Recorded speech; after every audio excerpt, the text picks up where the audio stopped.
Now on CoastTV News. Fixing Fenwick roads, the plan to get troubled areas repaired in time for the start of the summer season. And Demolition Day approaching, the preparation in Rehoboth Beach to take down some long-standing businesses on the boardwalk and why this will be a lengthy project. This is CoastTV News Midday. Good morning and thank you for joining us. I'm Elisa Weber and welcome to CoastTV News Midday. We continue this morning with the news that Pope Francis has passed away at the age of 88. He was elected as Pope in 2013 after Pope Benedict retired. Francis was the first Jesuit priest, the first Latin American Pope, and the first from the Americas. The announcement was made by Cardinal Kevin Farrell, stating, here is the quote, at 7:35 this morning, the Bishop of Rome, Francis, returned to the home of the Father. His entire life was dedicated to the service of the Lord and of his church. Toward the end of his life, Pope Francis had a host of health issues that left him with weak and often forced him to rely on a wheelchair or cane. Most recently, he struggled with pneumonia. Pope Francis's passing occurs less than 24 hours after giving the traditional Easter blessing on Sunday. And the White House reacted early this morning to the death of Pope Francis with this social media post. It features two photos, one showing President Trump meeting with the Pope and the other photo of Vice President J.D. Vance meeting with the Pontiff just yesterday. The message on the post simply says, "Rest in peace, Pope Francis." And new this morning, the Maryland Transportation Authority is developing a risk reduction plan for the Bay Bridge following safety recommendations from the National Transportation Safety Board, according to officials. The MDTA says it's taking action after a federal report raised concerns about how vulnerable bridges are to vessel strikes. Officials say they hired an expert firm to study that risk. MDTA says it's looking at short-term solution steps like slower ship speeds and better communication with pilots, and long-term fixes like adding barriers to protect the bridge. The agency says it's working with the Coast Guard and Army Corps as it moves forward. And demolition is set to begin today in the nation's summer capital. Right now, fences are up on the north end of the boardwalk at Rehoboth Beach, preparing for that project on the Grotto Pizza and Old Motel. This is the first step towards building the One Rehoboth Avenue Hotel that would range from Baltimore Avenue all the way to Rehoboth Avenue. Some people in the area we spoke with say that this project will be worth it in the end. Well, that's probably like a time where you wouldn't want it to start, but I think once they get it going, it'll be another great place for someone to stay. And Rehoboth has a ban on demolition starting on May 15th, so work will pause at that point, and then it's expected to resume in September when that ban ends. And we are now taking a live look at Rehoboth Beach this morning, and our first alert meteorologist, Bob Trahey, is going to join us. Bob, it was a beautiful weekend for the beach. It's beautiful today, just a little bit cold. Yeah, just a little cooler, Lisa. Good morning to you. Yeah, we had 80s on Saturday, 70s yesterday. We're back into the 60s today, even 50s at the coast. We have an onshore flow, so you're only at 55 in Bethany Beach at Rehoboth right now, 56 in Ocean City. But then you go inland, 65 in Georgetown and 67 in Seaford. So about a 10-degree temperature swing. And you see the winds gusting now over 20 miles per hour in Salisbury. And those gusty southeast winds bringing in some moisture. We've got the mostly cloudy skies right now on the visible satellite picture. Seeing some peaks of sun from time to time, but mainly cloudy as we have high pressure just offshore and the flow around the high coming in out of the southeast. But we've got a warm front to our southwest. Behind it, we'll see that warmer air building in tomorrow with a chance of showers, but not today. Here's 2 p.m., upper 60s near 70 inland areas, but at the beaches, I think we're in the 50s to around 60 degrees, a little warmer than the models are indicating here, but milder 60s and low 70s inland areas later this afternoon,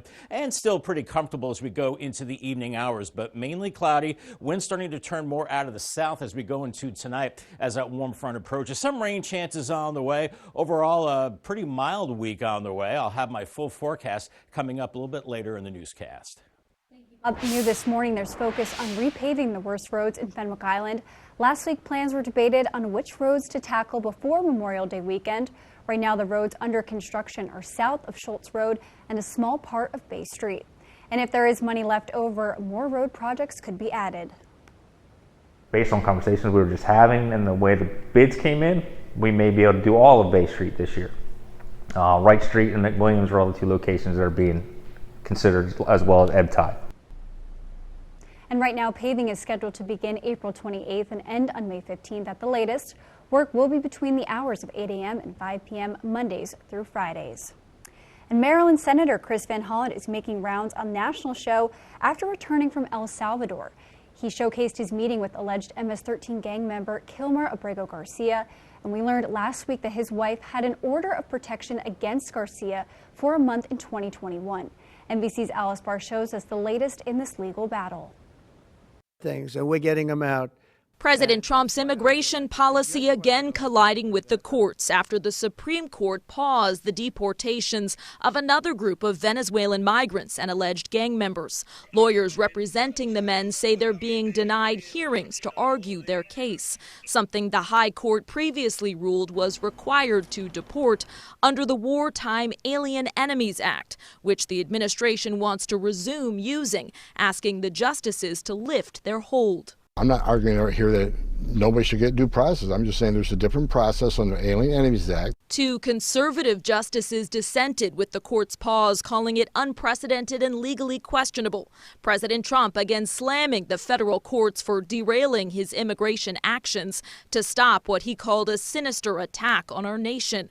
Critics like Senator Chris Van Hollen, who visited, mistakenly deported Kilmer Abrego Garcia in El Salvador, whose release the Supreme Court ordered the Trump administration to facilitate, accusing the president of focusing on gang allegations over due process. If you deny the constitutional rights of one man, you threaten the constitutional rights for everybody. Meanwhile, the administration facing new controversy over Defense Secretary Pete Hegseth sharing sensitive information ahead of U.S. military operations in Yemen last month in another Signal group chat, including his wife, his brother, and personal lawyer. They both hold Pentagon jobs. That's all according to two sources with knowledge of the matter. It was first reported by the New York Times. The White House saying there was no wrongdoing and no classified information shared. In Washington, Alice Barr, NBC News.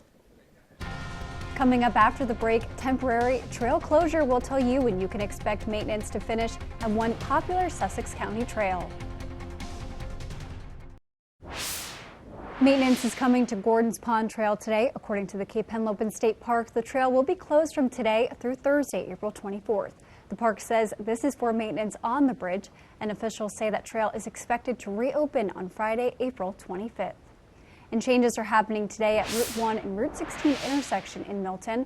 According to DelDOT, lane shifts will take place at new west side ramps are opening to improve flow between those two roads. The signal on southbound Route 1 will be removed, but the light for northbound traffic will stay. This is all a part of the Phase 4, the Milton Overpass project, a $23 million effort expected to wrap up by the fall. And coming up this Friday and Saturday, head on over to Harrington Fairgrounds for the DSN Outdoor Expo on Friday the 25th from 3 p.m. to 8 p.m. and on Saturday the 26th from 10 a.m. to 4 p.m. The DSN Outdoor Expo at Harrington Fairgrounds is this weekend.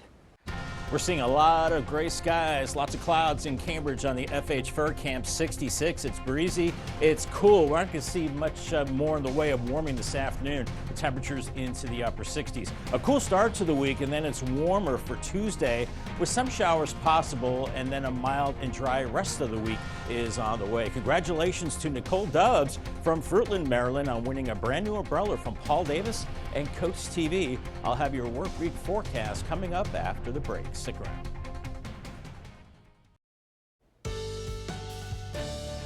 It's a bit of a reality check on this Monday. Over the weekend, taste of summer Saturday, temperatures in the 80s, 70s on Sunday. It is cooler on Monday, but we want the weather that's not as good on a Monday, right? 65 in Laurel on the Tyndall's Casual Furniture Cam. Lots of clouds, nothing in the way of rain, just a moist southeast flow coming off the ocean. Inland areas could be near 70 this afternoon. Cooler at the beaches with lots of clouds as we have this southeasterly flow. You'll be about 10 degrees cooler at at the coast than inland spots with that onshore flow. Then moving into Tuesday, mild, maybe a few showers early and then afternoon clearing. And some areas inland could see temperatures near 80 degrees. Temperatures now mid-60s away from the coast. Delmarva 64, Georgetown 65, 66 in Salisbury. But at the coast where we have that wind coming right off the ocean, it's about 10 degrees cooler. 56 Bethany Beach and Ocean City, 55 in Rehoboth right now. And there's that southeast breeze gusting to 17 Indian River Inlet, 22 in Millsboro. So it's kind of a cool breeze with temperatures in the 60s, and that trend will continue into the afternoon.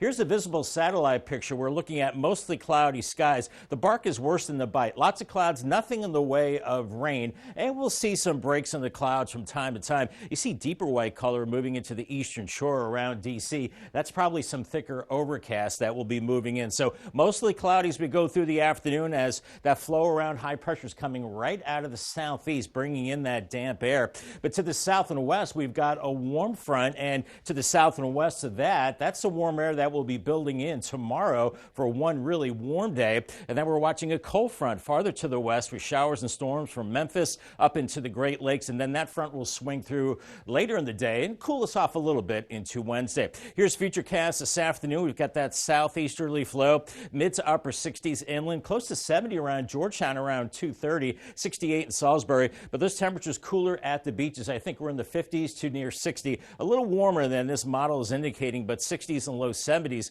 inland areas. And then tonight, the flow turns out of the south. We see that warm front getting closer, clouds increasing, a few showers increasing as we go into the morning hours. Nothing all that heavy, but showers around maybe during the morning commute. Otherwise, we'll see some breaks in the clouds, and temperatures do warm into the mid to maybe upper 70s, and then we'll start to cool things off a little bit, I think, as we go into the evening hours, but still pretty pleasant as those winter southeasterly eventually becoming more southerly, and then behind that warm front southwesterly tomorrow, and that's what will warm us up into the 70s. Into the weekend, here's our next big weather change. Heavier rain, maybe a thunderstorm building in with the cold front. So if you have plans on Saturday, could be a little bumpy with thunderstorms and maybe some heavy rain. Then it looks like it clears out by Sunday. We'll keep an eye on it. Paul Davis 7-day forecast, 68 today up to 79 Tuesday with a few showers, and then lower 70s Wednesday through Friday. Partly cloudy skies. Overnight lows pretty mild. Well, a little cooler Thursday morning. Otherwise 50s and 60s, and then that storm chance Saturday 76, and then a little cooler and drier on Sunday and a high of 68. Thank you, Bob. Coming up tonight on DSN, your game of the night at 8 p.m., Stephen Decatur faces off against Easton in boys lacrosse. Then catch outdoor Delmarva at 11 p.m. And Into the Trenches is back for its third season. This year, we follow the Cape Henlopen Vikings football team fresh off of their first state championship appearance in 40 years. DSN takes you to the practice field, inside the locker rooms, and on the sidelines as the team hopes to prove themselves once again amongst the top teams in Delaware Class 3A.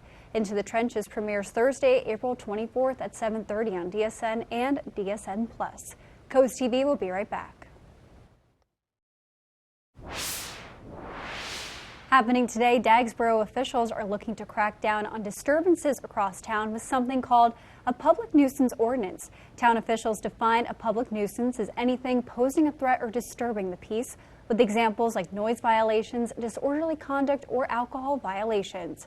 Town leaders say it will give police officers a guideline for enforcement if any issues arise, and people living in Dagsboro do have mixed opinions about this. I don't think it's necessary. We live in a really quiet town. My daughter and I walk these streets all the time. So maybe some people in certain areas might have problems. It's just peaceful. And a public hearing on that ordinance will take place at the Dagsboro Town Council meeting, along with possibly a vote to place a moratorium on development applications. And also today, Milton streets will be getting a bit more colorful. According to the town, a crosswalk painting project at Federal and Mulberry Street starts today, and that project is expected to finish tomorrow. And coming up after the break, Lewis Art Update as the city looks to move forward with its art initiative. Happening tonight, we are expecting an update in Lewis about the Art in Bloom initiative. For the past 9 years, the city has been organizing the placement of art in public spaces. And according to the presentation we've been looking at, the Parks and Recreation Commission will receive progress reports on murals throughout Lewis. This is at tonight's commission meeting. And in Ocean City, spring hydrant flushing is already underway. It will run late tonight to early morning, going from south to north, beginning on South 1st Street. You may experience discolored water, but note it is not harmful. Just run cold water until that water runs clear. Flushing should end by April 24th. And the same work is starting today in Georgetown, according to officials. Crews will begin at Ward 1. The town says crews will focus on Lynch Way, West Way, Charles Way, and the Meadows today. People could see discolored water and during this work, and the town says again, just run your faucet until that issue is resolved. We're seeing lots of clouds in Lewis on the Tunnel and Razor Cam, and the ferry out in the distance heading up towards Cape May, probably encountering some whitecaps as we're looking at temperatures at the beaches, low 60s, close to 70 inland areas. Then a big warm up for tomorrow, maybe a few showers, and then a mild and dry rest of the week. Some storms possible as we go into your Saturday. Call the CoastTV First Alert weather phone. Another way to get your forecast. Call 443-880-9100. Sponsored by the law offices of Brockstead, Mandalis, Federico.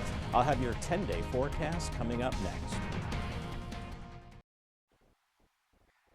If you're at the coast this afternoon, definitely need that windbreaker or a heavier jacket. We'll be in the 50s to near 60 there, but inland areas near 70 with a gusty south-southeast breeze and staying pretty mild into this evening. We'll have a warm front moving through. That could trigger a few showers late tonight into early Tuesday, and a big warm-up Tuesday up to 79 degrees. And note the overnight lows well above freezing, so you can leave the plants outside. Looking at lower 70s for highs Wednesday through Friday. Saturday, maybe some heavy rain and storms with a cold front. We'll watch that. Cooler and drier on Sunday, 68. And then as we head into next week, 69 on Monday, and then 70s for highs with a mix of sun and clouds into Tuesday and Wednesday. Bob, and thank you for joining us here for Coast TV News Midday. For more news and local weather, download our Coast TV News app. And don't forget to join us for Coast TV News at 5 later this afternoon. Have a great day.